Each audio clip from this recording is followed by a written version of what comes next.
El proceso de síntesis de proteínas o traducción en procariotas se divide en iniciación, elongación y terminación. En esta parte de la figura nos están mostrando algunas características del proceso de iniciación. Entonces, inicialmente está el ribosoma 70S porque están unidas la subunidad pequeña y la subunidad grande del ribosoma.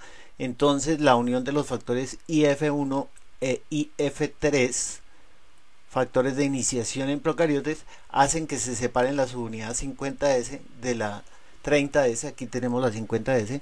Entonces el IF1 y el IF3 quedan unidos a la subunidad 30S para permitir que se una el RNA mensajero, porque el RNA mensajero tiene la secuencia de Child-Dalgarro que se une por complementariedad de bases al RNA ribosomal 16S de la subunidad pequeña del ribosoma.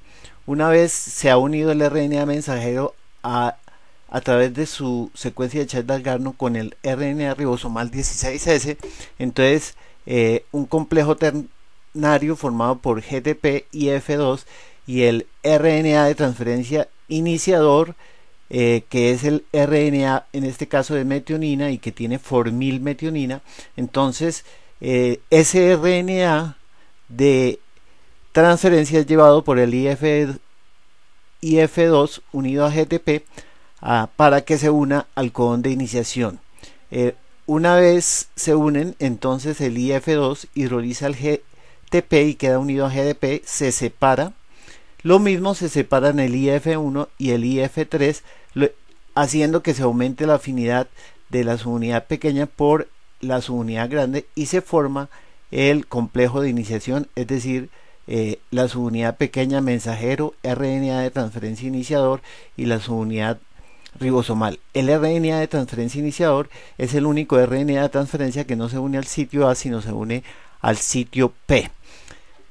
En el RNA de transferencia iniciador no tiene metionina, sino tiene formilmetionina. ¿Por qué? Porque a la metionina que ha sido pegada por la aminoácido tRNA sintetasa al RNA de transferencia iniciador, se formila por un grupo formilo que lo cede el 10-formil tetrahidrofolato en una reacción catalizada por una transformilasa. Entonces se produce la formilmetionina.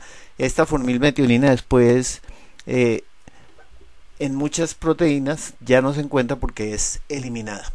En esta parte estaría lo que es la fase de elongación. Entonces en la fase de elongación partimos de un ribosoma que en el sitio P tiene un tRNA al cual está unido, nos dicen, un péptido que lleva 5 aminoácidos. Entonces en esta fase de elongación se va a pegar un sexto aminoácido. Entonces, ¿qué ocurre? Lo primero que nos muestran aquí, el primer paso, es que el EFTU unido a GTP lleva un tRNA acilado y que tiene un anticodón complementario con el codón que está en el sitio A. Entonces este FTU transporta este RNA de transferencia al sitio A, donde se unen el anticodón y el codón. Entonces aquí, ¿qué nos dicen? Entonces se produce la formación del enlace peptídico. Entonces el RNA ribosomal de la subunidad grande, el 23S, cataliza la formación del enlace peptídico entre este aminoácido que está en el tRNA del sitio A con el aminoácido que está pegado, que hace parte del péptido y que está pegado al RNA de transferencia del sitio P. De esta manera, entonces, el péptido se transfiere del tRNA que está en el sitio P al tRNA que está en el sitio A. Entonces queda un péptido de 6 aminoácidos unido a un tRNA que está en el sitio A. Posteriormente nos dice un factor de elongación, el EFG, que es una GTPasa también, está unido a GTP, produce el proceso de translocación, es decir, el RNA de transferencia se desplaza al ribosoma una distancia equivalente a un codón. Entonces el RNA de transferencia que estaba en el sitio A queda en el sitio P, el RNA de transferencia que estaba en el sitio P queda en el sitio E y posteriormente sale, es eliminado del ribosoma. Entonces nos queda nuevamente ahora un RNA de transferencia con un péptido de 6 aminoácidos en el sitio P. Los sitios E y A nos dicen que quedan desocupados y se puede dar nuevamente un ciclo. Ahora, cuando el EFTU llevó el RNA de transferencia al sitio A y lo soltó, él quedó inactivo porque quedó unido a GDP. Entonces, para ser reactivado, entonces el EFTU tiene que soltar el GDP y unirse nuevamente a GTP. Eso es ayudado por un factor de elongación, que es el factor de elongación FTS. Aquí nos están mostrando el mecanismo de reacción a través del cual se forma el enlace peptídico. Entonces nos dicen una adenina, la adenina número 2451 del RNA ribosomal 23S, el nitrógeno 3 se comporta como una base, es decir, recibe protones. Entonces recibe un protón del nitrógeno del grupo amino del aminoácido que está unido al tRNA que está en el sitio A. Entonces eso hace que este nitrógeno aumente su poder nucleofílico y hace un ataque nucleofílico por el grupo carboxilo que está unido al RNA de transferencia del sitio P. Se forma un intermediario tetadédico que nos dicen en el libro es estabilizado por interacciones con el protón que se unió al nitrógeno 3 de la adenina 2451. Posteriormente entonces nos dicen este oxígeno recibe el protón, roba el protón que está unido al nitrógeno 3, entonces se rompe el enlace entre este carbono y este oxígeno queda convertido en un grupo hidroxilo, se desprende el RNA de transferencia con su OH y el grupo carboxilo del péptido queda unido al grupo amino del aminoácido, formándose un péptido ahora con 6 aminoácidos en este caso. Ahora aquí nos están mostrando después de formarse el enlace peptídico, entonces el RNA de transferencia queda en el sitio A, totalmente en el sitio A con el péptido.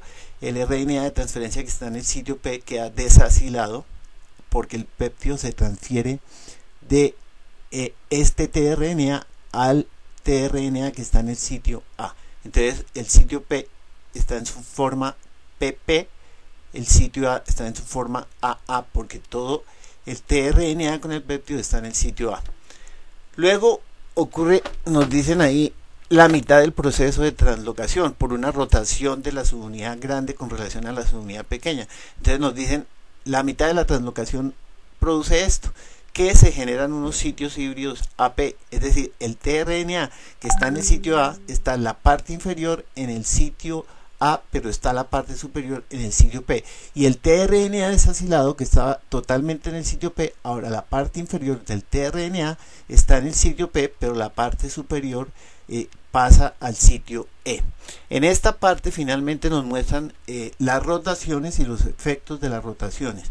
Entonces aquí nos están mostrando una vista superior, entonces nos dice hay una rotación, en esta flecha está mostrándose la rotación, entonces rotó.